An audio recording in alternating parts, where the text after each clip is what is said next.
Pessoal, aqui no campo é assim. Passamos a nossa vida lidando com o gado. Sabe o que engorda mesmo o rebanho? O Bovitan da Dispec do Brasil. Na minha fazenda, eu confio no Bovitan da Dispec do Brasil para garantir um gado saudável. A Dispec do Brasil está há 40 anos caminhando ao lado dos criadores. 40 anos investindo em pesquisa e tecnologia para produzir os melhores produtos para a pecuária nacional. Eu uso e assino embaixo. Praticidade, qualidade e muito sabor. A nova linha de petiscos da Canção Alimentos vem trazendo cortes especiais, práticos, saborosos e de fácil preparo, feitos para você e sua família se surpreenderem. Não deixe de saborear essa novidade. Canção Alimentos, tocando os corações através do sabor.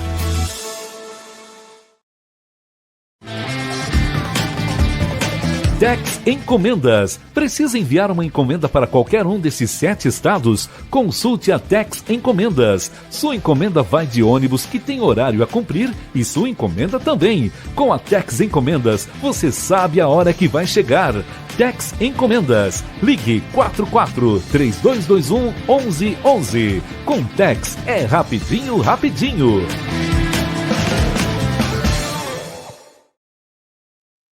Amigo do Museu Esportivo, nós começamos em 2025 o projeto comemorativo Chico Neto, 50 anos, e Willie Davis, 70 anos. Chico Neto completa 50 anos, a sua inauguração, de 1976. Então, ele completa 50 anos em 2026. E o Willie Davis, inaugurado em 1957, teve reinauguração e tudo mais, mas em 2027 completa 70 anos. E a gente está entrevistando pessoas que têm uma ligação com o Chico Neto, ou com o Willie Davis, ou com essas duas praças esportivas.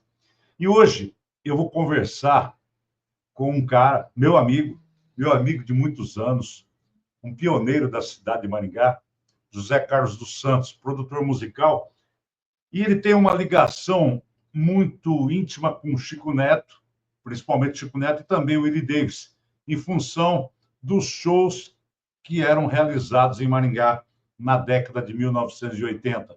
José Carlos dos Santos, ele foi um dos responsáveis por trazer grandes figuras artísticas aqui na cidade de Maringá. Grandes cantoras, grandes cantores, grandes conjuntos musicais. E eu estou aqui para falar com ele, e hoje nós vamos falar de um grupo em especial. Depois a gente vai voltar a falar com o Zé Carlos dos Santos, porque é uma fonte de consultas muito importante para a gente lembrar, para a gente também conhecer aqueles anos de 1980, quando o Chico Neto, o Willie Davis, eles recebiam grandes públicos para assistir a esses shows. Além do esporte, Chico Neto e Willie Davis têm histórias interessantes sobre a música, sobre os grandes cantores, não só do Brasil, mas também internacionais. E eu vou chamar aqui, vou trazer aqui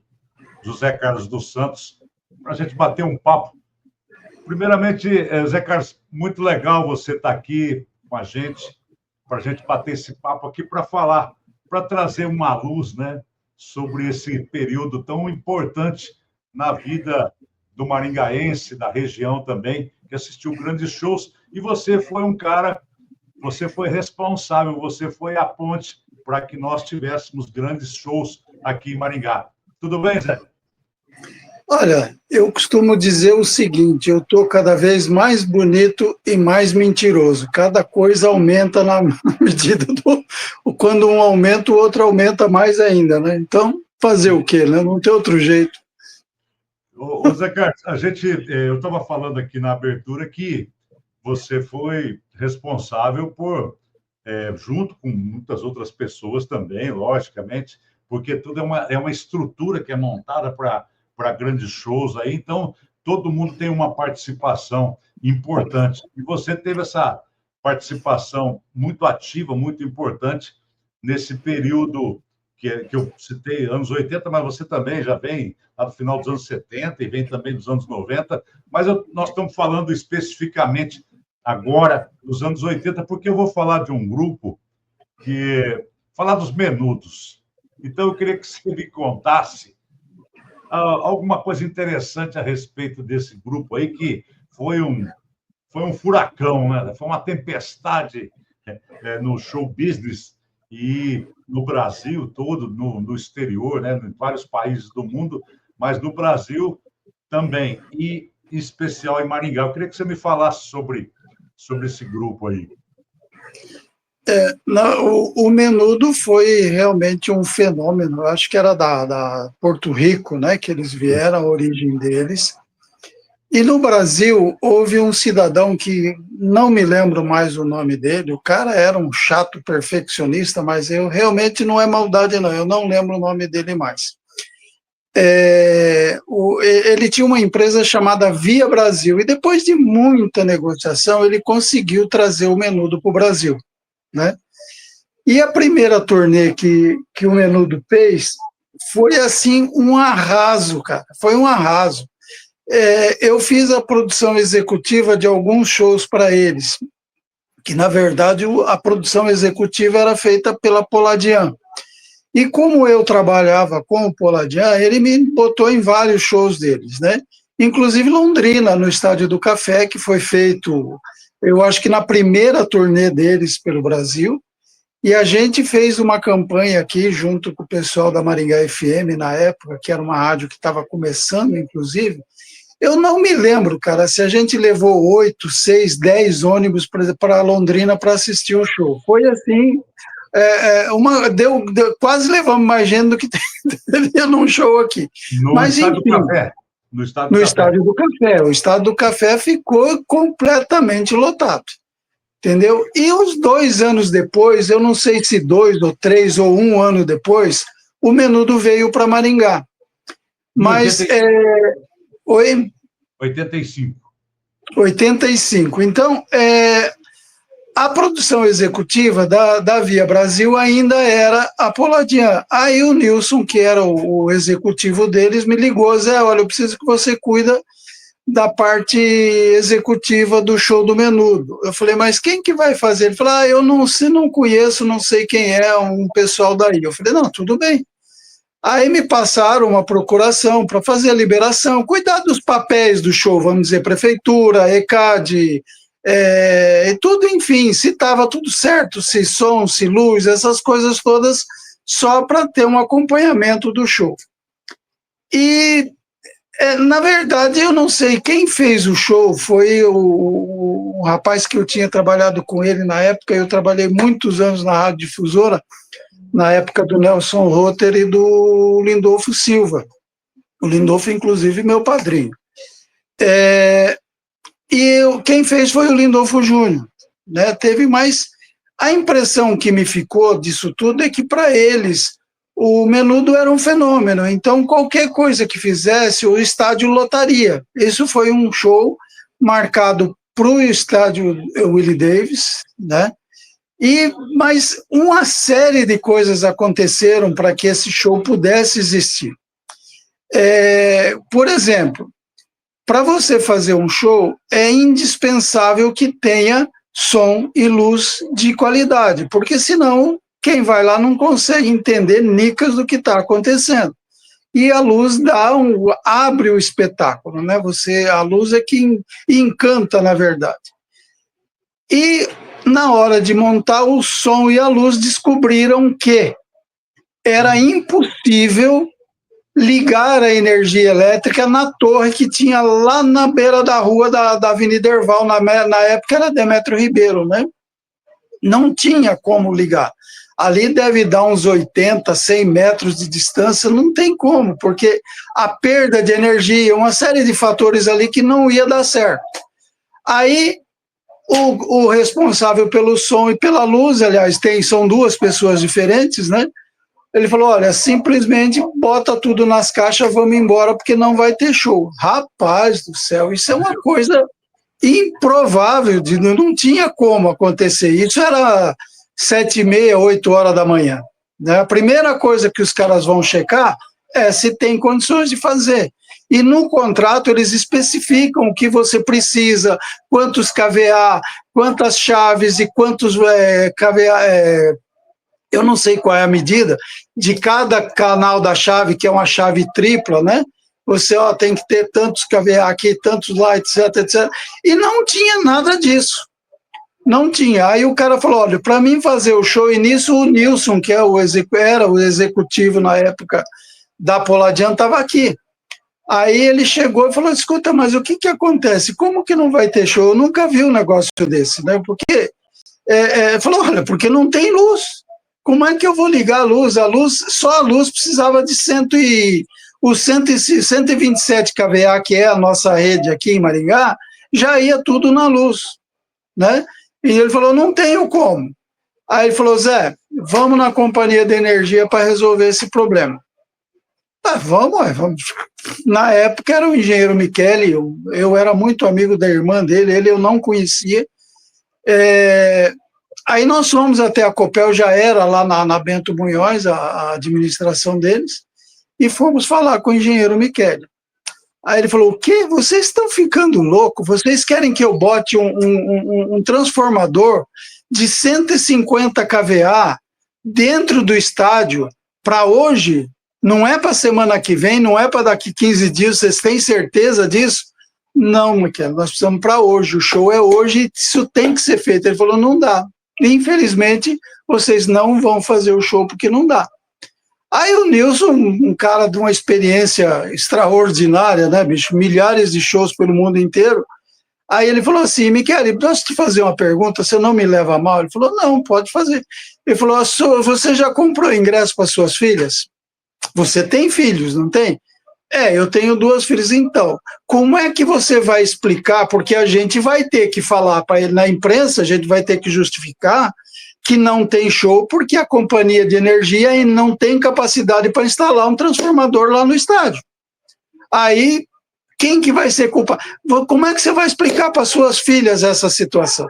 Rapaz, o homem saiu pistola da vida, chamou, olha, 15 minutos depois tinha 4, 5 caminhão da Copel lá, e poste, funcionário, tinha um mutirão de gente, parecia que os caras iam botar a iluminação no bairro inteiro, entendeu? Mas aí veio um outro pequeno problema. O caminhão, você conhece o estádio, tem uma entrada lá atrás, né, na parte do fundo lá, para entrar a ambulância. Jamais entraria um caminhão ali. Não tem como entrar, o caminhão não dá altura. Aí alguém lá, não me lembro quem, disse, olha, a empresa tal tem um caminhão menor, se murchar os pneus dele, a gente entra com esse guincho lá dentro. Será? Busca o caminhão. Aí buscaram o caminhão, murcharam os pneus do caminhão e o caminhão entrou para dentro do estádio sem, depois lá encheram de novo, os caras deram um jeito, entendeu?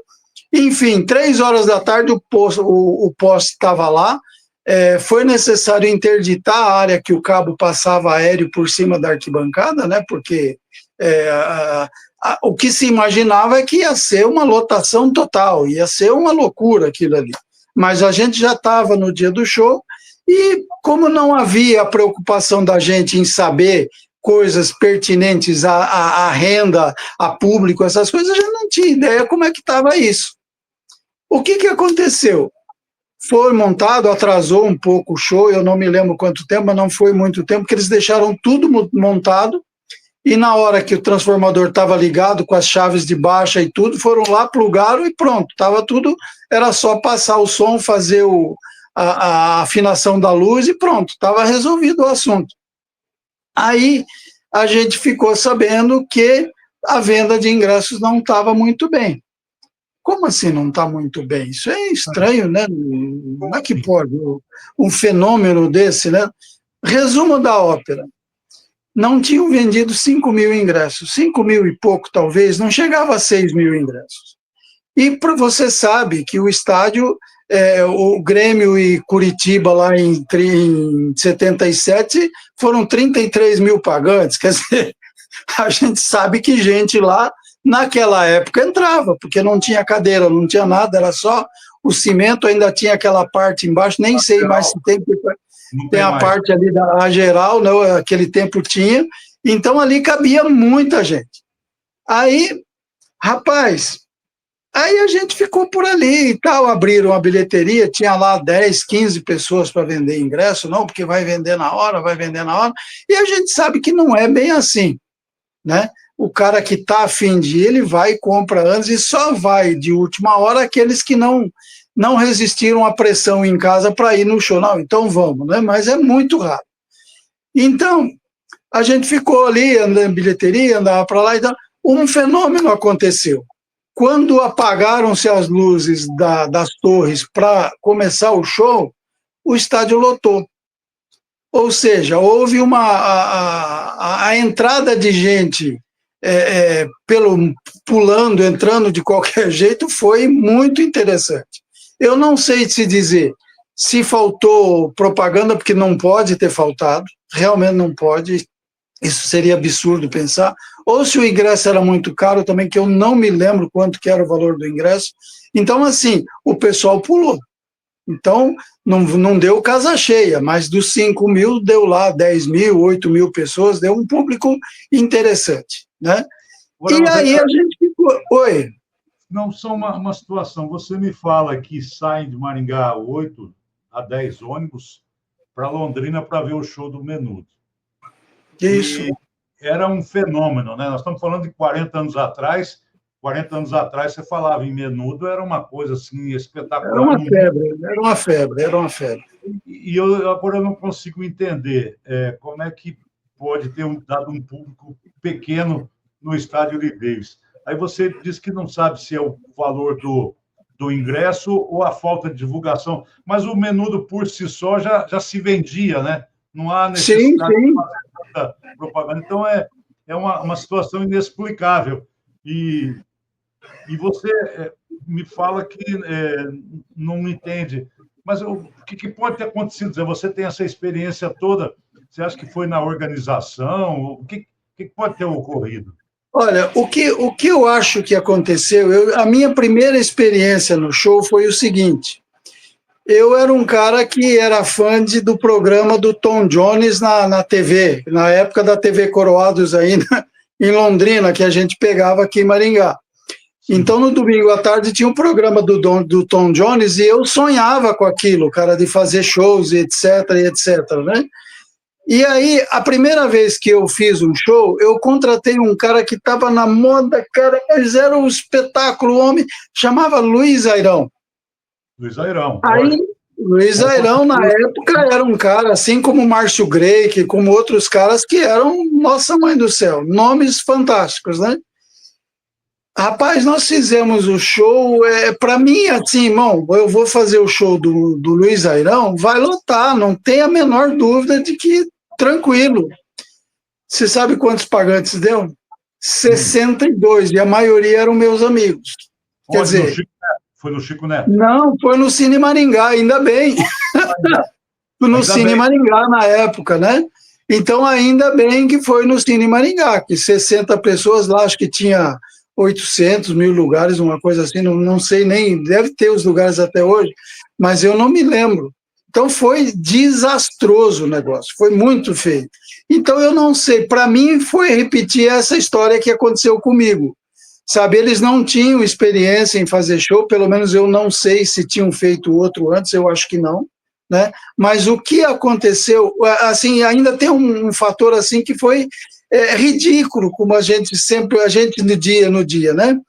Que eles contrataram um caminhão daqueles de transporte de valores para buscar o dinheiro que se arrecadaria na bilheteria. Então, por essa atitude, você entende que eles imaginavam que a bilheteria ia rasgar de vender. Tanto que tinha gente pra caramba para vender ingresso. E não foi vendido 1.000 ingressos na bilheteria. Então, um carro forte saiu com 6, 7 mil, eu não sei se era cruzeiro na época, ou que dinheiro que era, realmente não me lembro mais, mas foi uma coisa assim, para reforçar essa teoria, porque eles acreditavam que na hora fosse vender. E eu não acredito em venda na hora, isso é bobagem. entendeu? Até muito tempo, com alguns shows, a gente acreditava que venda na hora ainda acontecia. Eu tive alguns shows que vendeu muito ingresso. Mas logo quando eu comecei a entender o funcionamento, eu fazia parceria com os meninos da UEM, né? Principalmente quando eu trazia show de rock, essas coisas, fazia uma parceria com o Grandão lá na UEM e ele vendia ingresso dentro da UEM. Entendeu? Olha, você vai... Porque para o cara da UEM ir no show era só atravessar a Colômbia, ele estava no Chico Neto. Entendeu? Então a gente teve muitos shows com venda sempre forçada, vamos dizer assim, porque é a única forma de você conseguir não ficar esperando a pessoa ir comprar. Entendeu? Então eu até hoje não consigo entender o que aconteceu. Realmente não sei o que aconteceu. Porque para documentação só ficou marcado que o estádio tinha um bom público, mas quase metade do público que estava lá não pagou ingresso, eles pularam o muro, porque aqueles muros ali do estádio não são extremamente anti-penetração extra, vamos dizer assim, né? Hoje em dia não sei como é que está, faz muitos anos que eu não vou lá, mas era muito fácil entrar no estádio. Eles aumentaram assim a altura, assim. Agora está mais complicado. Agora, Zé, agora eu queria saber, e como é que foi o show do meu? Ele foi legal? Não, show normal. Os caras eram profissionais, né, bicho? Eles fizeram o show absolutamente. Eles chegaram na cidade uns dias antes, fizeram uma badalação, sabe? Foi assim muito badalado. E todo mundo falava em menudo e não sei o quê, mas pode ter acontecido também uma outra coisa. A pessoa não ter ido achando que ia ter muita gente. Isso aconteceu comigo também. Inclusive, lá no livro tem essa história de Chapecó. O cara me falou, olha, eu não fui porque achei que ia ter muita gente. Tá, peraí, fala do livro, que as pessoas, de repente, não sabem. Você lançou um livro ano passado, fala para a gente sobre isso. Não, o livro foi o seguinte, eu tinha escrito algumas coisas, e aí alguns amigos começaram a incentivar, né, que eu lançasse, etc. Aí eu falei, tá, vamos fazer. Mas eu, infelizmente, me pactuei com uma editora que não entendeu bem o espírito da coisa, né? Eu programei, acho que 16 lançamentos, né, nas cidades onde eu fiz shows, onde elas são citadas no livro, né? Inclusive Londrina, Curitiba, São Paulo, Campinas, Campo Grande, Cuiabá, sabe, vários lugares. Chororó. Isso, onde eu tinha feito shows com eles, né? Mas a editora não abraçou essa ideia, entendeu? Então, o que eu consegui da editora foi imprimir 350 livros, eu acho, que eu vendi os que eu tinha, agora eu não tenho mais livro para vender. Então, estou agora, infelizmente, vou para a justiça para resolver essa questão, né? Porque eu tenho um contrato de 5 anos com eles e eu não posso fazer nada por causa do contrato. Mas eles também estão descumprindo o que aconteceu. Então, é uma coisa que só vou ter novidades aí a longo prazo, né? Não vai ter... É importante frisar que esse livro que o Zé Carlos conta, os bastidores, né? O trabalho que ele fez junto à dupla Chitãozinho e Chororó, é um livro muito bom. Eu li o livro, eu conversei com ele, a gente trocamos algumas ideias para ele fazer novas publicações. É um livro muito legal para quem gosta da dupla Chitãozinho e Chororó e para quem quer saber como é que funciona essa vida de cantores, né? Como funcionava, agora mudou tudo, agora a coisa está muito mais ágil, né? Não diria que é mais profissional, porque havia muito profissionalismo, mas dadas as condições da época, né? E o Zé Carlos, ele conta em detalhes, é muito bacana a gente ver as passagens, né? As ocorrências para que chega na reta final ali, subir a dupla até o palco. É bem interessante. Chegar lá não é fácil, não. E o Zé Carlos... Não, é a história que se repete, né? Por exemplo, é isso que aconteceu com o Menudo. O show podia não ter acontecido. Exatamente. Você já pensou?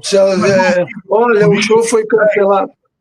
O nível de estresse, rapaz, que fica durante o dia todo, que nem você estava falando aí, você e o do rapaz da Pavadian para ir lá na Copel e tentar e conseguir. Meu Deus, não deve ser fácil. Porque, na verdade, ninguém sabia o que fazer, né? Os técnicos, eles queriam energia, só isso, né? Queriam a energia, acabou a conversa. Agora, e aí? Né? A gente vai falar, depois do show do Ney Matogrosso, houve um problema parecido, só que aí não era falta de transformador. Tinha um transformador de 127 kVAs, mas os caras queriam de 150, só que eles não falaram nada para ninguém. Na hora do show, eu disse, mas cadê o transformador? O transformador está aí, não, mas esse não serve. Eu falei, serve sim, filho. Vai ter que servir, porque não tem outro e nem tem como colocar.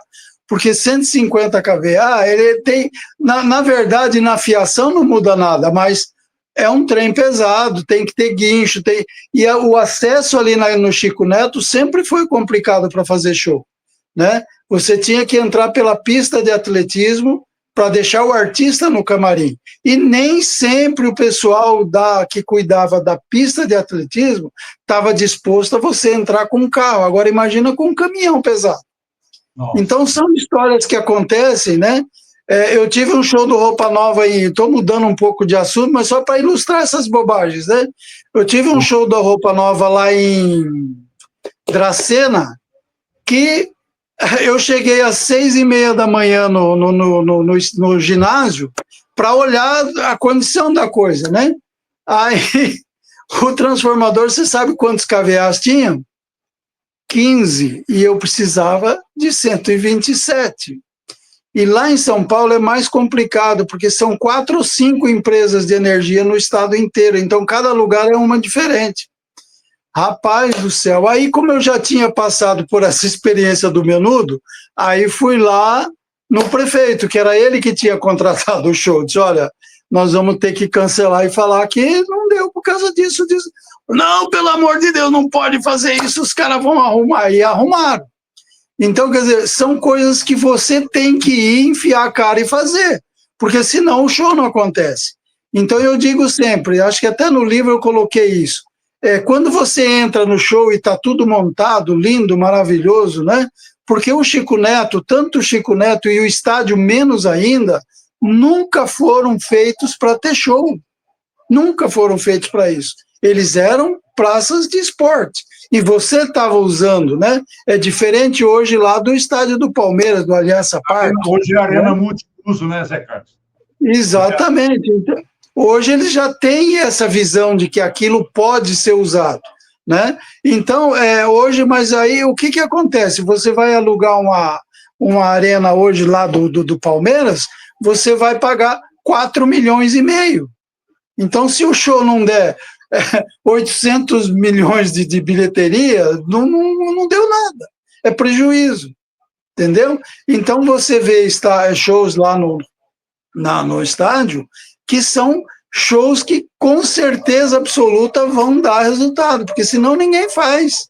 Conversa com o Poladian e pergunta para ele se ele faz show no Aliança Parque. Não faz, mas não faz mesmo. Acho que ele fez uns 2 e falou, não quero mais, porque você junta aluguel, segurança, quadro móvel, que é gente que cuida de banheiro, que é gente que cuida de corredor, porque você tem que ter gente para cuidar, senão o nego quebra tudo. Não, eu estou quebrando aí, meu pai paga. É assim que os caras me falam. Então, você tem que ter só a despesa funcional com o estádio, você vai gastar 6,5 milhões. Como é que você paga isso, cara? Aí você cobra o ingresso 400, 500 reais, 800 reais. Nossa, mas que absurdo. Não tem como. O artista é o que menos ganha na brincadeira, entendeu? Porque virou um negócio isso. Quando a gente começou a fazer show em Maringá, ninguém fazia. Eu fui ver um show do Milionário Zé Rico uns tempos antes no Chico Neto, nem palco tinha. Eles fizeram na quadra. Depois a gente começou a fazer, o primeiro palco que eu fiz, o show aqui, eu trouxe o palco de Curitiba. Depois eu fui descobrir que o Gardim fazia, o Olívio montava palco. E falou, filho, não é palco de quermesse que eu quero, porque o primeiro que eu fiz do Chitãozinho lá no Ipanema Praia Clube era um palanque de quermesse. Entendeu? Um troço comprido, mas não é isso, a gente tinha que ser profissional. Entendeu? O Chico Neto, infeliz. Ô Zé, Oi, eu lembro bem que o primeiro show do Raul Seixas em Maringá, nos anos 70, ele não tinha palco para ele ficou na quadra. Exatamente. Ele ficou no meio da quadra e se apresentou ali no... Então ficava todo mundo no alto e ele embaixo. Exatamente. Eu acho que a primeira pessoa a montar um palco dentro do Chico Neto fui eu. Quer dizer, eu não, né? Eu que contratei, que organizei e tal. Mas no Chico Neto ainda tem um outro problema muito mais sério para esse tipo de coisa. Você conhece o Chico Neto por dentro, se você entrar lá pelos vestiários, você não consegue chegar embaixo com equipamento. Por quê? Tem uma escada ali enorme, que desce desde lá do vestiário até embaixo na entrada. E depois tem outra para subir na quadra. Então, o que precisa? Para você montar um palco na quadra do Chico Neto, você tem que descer pelas escadarias. Você já imaginou descer aquelas caixas de som que pesam uns 200 quilos cada uma por ali? Rapaz, é uma coisa improvável, muito complicado. E eu tinha uma parceria com o Camilo, e o Camilo, por conta dele, ele montou um tipo de uma rampa. Segurança, né? O Camilo Isso, é o Camilo da Segurança. Ele montou uma rampa por conta dele. Ele não cobrou de ninguém aquilo lá. Ele montou, e aí ele descia as caixas pela rampa. O pessoal escorava ela, não ia rapar, não ia estragar nada, porque era bem feito, e assim ele montava os shows. Então, quando a gente ia fazer um show no Chico Neto, olha, por favor, então, Camilo, vamos lá, e ele já arrumava o pessoal, porque carregador, essas coisas, é problema em todo show, porque normalmente você trabalha com pessoal que trabalha com força, né? O cara vai lá para fazer força, é um serviço pesado, e os caras gostam de uma caninha. Rapaz, teve show de eu não conseguir desmontar o palco, desmontar o som e a luz, porque os caras estavam completamente bêbados. É complicado. Então Para a gente encerrar essa do Menudo, a gente vai voltar a fazer outras também. Eu queria que você falasse para mim, que é importante esse depoimento seu, porque tem um amigo comum nosso, que já não está mais entre nós, né, que já faleceu, e que ele... Já levantei. Ele representou muito nesse período aí de shows, e você teve um relacionamento comercial com ele, que foi a gente era parceiro, né? Essa que é que era da rádio da Maringá FM, né? Eu queria que você me falasse... Rádio Cidade, né? Ele começou na Rádio Cidade, verdade. Com o Adelson Schiavone, e depois ele foi para a Maringá FM com os Barros. O Alexandre. Né? O Alexandre. E eu queria que você me falasse dessa figura aí, que não está mais entre nós, e eu tenho umas lembranças, conforme você estava falando, eu me lembrei muito dele agora. Queria que você me falasse do Mário Sérgio Recco, saudoso. Olha, o Recco é um cara... Você tinha que conhecer o Recco para poder lidar com ele. Você sabe disso tão bem quanto eu. O Recco tinha ideias próprias, ele era um cara muito criativo, né? De repente ele vinha com as ideias e, bicho, você está ficando louco, Recco? Não tem... Uma coisa que a gente fez junto e que eu tenho orgulho de ter feito, você lembra do Point da Cidade? Sim. Nossa, o Point da Cidade foi uma coisa que parava a cidade no domingo à tarde. Eu era diretor artístico da Rádio Cidade na época, e a gente fazia aquilo assim todo domingo. A gente premiava, passava... Agora, tem uma coisa muito interessante, né? Que quando eu fiz a coisa, o Recco falou, você é louco, isso aí não vai dar certo. Vai dar certo, Recco, vamos fazer. Nós fizemos um portal para os carros passar por baixo. Só que, como fazer? A minha ideia era fazer com cabo de aço, né? Amarrar, e aí a gente botava em cima lá o Point da Cidade e patrocinadores em volta. Falei, Zé, eu vou levar para um camarada aí que vamos ver se ele entra com a gente. Aí ele levou para o cara da Coca-Cola na época que eles eram muito amigos. Eu não me lembro o nome dele, acho que era Jesus, né, se não me engano. Eu realmente não me lembro mais o nome do homem. E aí o cara fez ela de metalão. sabe? Pô, aquela estrutura, o primeiro desenho dela que eu fiz, eu tenho guardado até hoje, sabe? Por quê? Porque hoje em dia, todos os eventos que você vê no mundo inteiro tem um portal daquele, cara. E isso nunca ninguém prestou atenção. Um dia eu falei, pô, Adel, você lembra do nosso portal lá? Você viu o que aconteceu com ele? Todo mundo faz, porque é uma coisa genial. Mas a intenção nossa era o quê? Que os carros passassem por baixo do portal e ali as meninas distribuíram refrigerante. A gente tinha uma parceria, né, com a Coca-Cola, eles distribuíam lá, eles precisavam promover alguns refrigerantes que dentro da história do marketing eram os abacaxis, né? Então eles distribuíam para divulgar. Tem gente que adora Fanta Uva. Naquele tempo era uma coisa meio, né? Para quem tinha tomado grapete, a Fanta Uva não era lá essas coisas. Hoje a Fanta tem refrigerante de 300 tipos, né? Mas, enfim, isso foi uma coisa muito legal que eu fiz em parceria com o Reco, sabe? Porque quando ele comprava a ideia, ele comprava, vamos embora, vamos fazer. Agora, se ele não comprasse, isso aí é bobagem, vamos fazer isso não. Então, era um baita de um parceiro, um cara que eu gostava muito dele, né? Infelizmente, a gente não pode fazer nada que o destino, vamos dizer assim, reserva para nós, e a gente perdeu o Reco muito novo, né? Então, fazer o quê? Nós vamos dar sequência. E a gente até, quando eu chamava você de Toninho ainda, né? Eu fazia, a culpa é do Reco.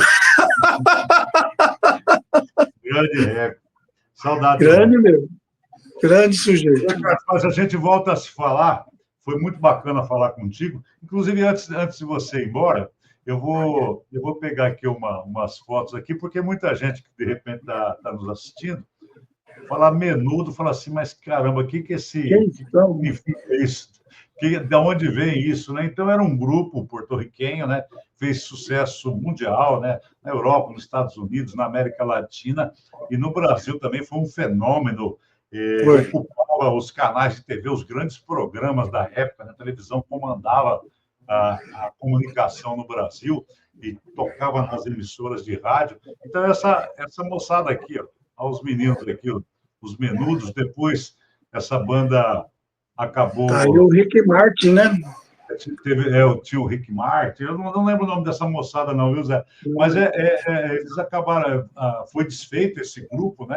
E cada um seguiu em carreiras solo, e alguns fizeram grande sucesso, como é o caso do Rick Martin, né? Os outros nem tanto, mas eu nem lembro o nome deles mais, viu, Zé? Eu nem procurei saber muito. É que, na verdade, nesses anos que eles vieram para cá, eles trocaram várias vezes, né, de elementos, então não eram fixos eles, né? O Rick Martin era aquele mais pequenininho. Essa turma de 85 era o grupo original já, né, Zé? Era o grupo original ainda, né? Não, já tinham mudado algumas pessoas, porque o Rick Martin, por exemplo, não era do original, né? O original era uma... Eu não sabia, eu achava que era do original. Não, o original foi da primeira excursão, da segunda já tinha uma mudança. Então, eles foram mudando com o tempo, né? Eu nem sei, eu acho que esse grupo nem existe mais, porque também não faz mais sentido, né? Você agora, baseado... Você era fã dos Menudos? Você era fã? Não, mas meus filhos eram. Então, eu achava, para dizer bem a verdade, ser ridículo, né? Aquilo que nós conversamos antes de começar a gravar. Então, eles inspiraram muitos grupos aqui no Brasil, né? Eu não me lembro mais o nome o Bombom, lembra do Bombom, do filho do netinho dos Incríveis? Tinha aquele grupo lá que era do Gugu, eu também não me lembro mais o nome, que é tanta gente. Dominó, exatamente. Então, foram aí 3 ou 4 grupos que criaram no Brasil para imitar os Menudos, e o Dominó, inclusive, fez muito sucesso, né? Eu acho que esse camarada que estava na Record aí era daquele grupo, não era? Esse que apresentava o programa no domingo aí, não está mais? Rodrigo Faro. Rodrigo Faro era do Dominó. Entendeu? Agora é importante a gente falar para o amigo que está nos assistindo, a amiga que está nos assistindo, é que a gente tem que ter todo o respeito a esses grupos musicais, a esses artistas, porque eles representam uma época, né? E uma época que eles fizeram muito sucesso. E aqui no Brasil, parece que é proibido fazer muito sucesso, né? Se você não tem uma qualidade musical desejável, você não pode fazer sucesso. E eles descobriram uma fórmula de fazer esse sucesso com a mídia, né, apoiando. Então, é um retrato de uma época, né? O que nós estamos fazendo aqui, eu e o Zé Carlos, ele contando, e eu estou aqui ouvindo, né, junto com os amigos do Museu Esportivo, uma época importante no cenário musical brasileiro, na comunicação do Brasil, e a gente está falando do Chico Neto e do Willie Davis, que são duas praças esportivas que já se tornaram icônicas em função das pessoas, dos artistas que vieram aqui e que já extrapolou o futebol. Chico Neto e extrapolaram o futebol. Então, graças a pessoas, a profissionais como o Zé Carlos dos Santos, então nós tivemos grandes shows aqui e que ficaram marcantes, né, na história da cidade, essas praças esportivas, né, Zé? É isso, sim, né? Exatamente.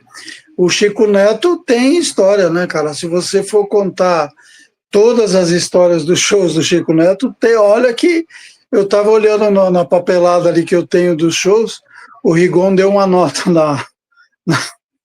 na coluna dele, lá em 80 e não sei o quê, olha, o atraso na abertura do portão do Chico Neto por conta do show do Chitãozinho Chororó não foi por causa da prefeitura, foi por causa da produção do show.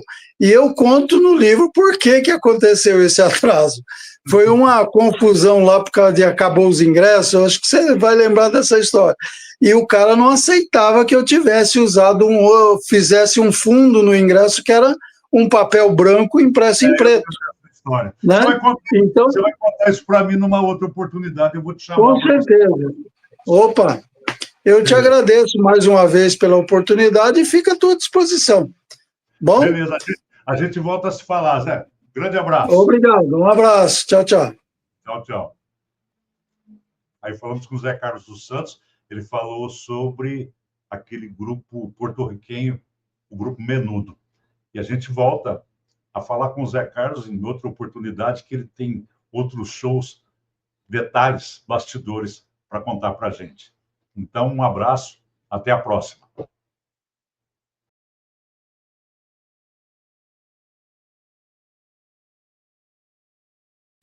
Pessoal, aqui no campo é assim. Passamos a nossa vida lidando com o gado. Sabe o que engorda mesmo o rebanho? O Bovitan da Dispec do Brasil. Na minha fazenda, eu confio no Bovitan da Dispec do Brasil para garantir um gado saudável. A Dispec do Brasil está há 40 anos caminhando ao lado dos criadores. 40 anos investindo em pesquisa e tecnologia para produzir os melhores produtos para a pecuária nacional. Eu uso e assino embaixo. Praticidade, qualidade e muito sabor. A nova linha de petiscos da Canção Alimentos vem trazendo cortes especiais, práticos, saborosos e de fácil preparo, feitos para você e sua família se surpreenderem. Não deixe de saborear essa novidade. Canção Alimentos, tocando os corações através do sabor.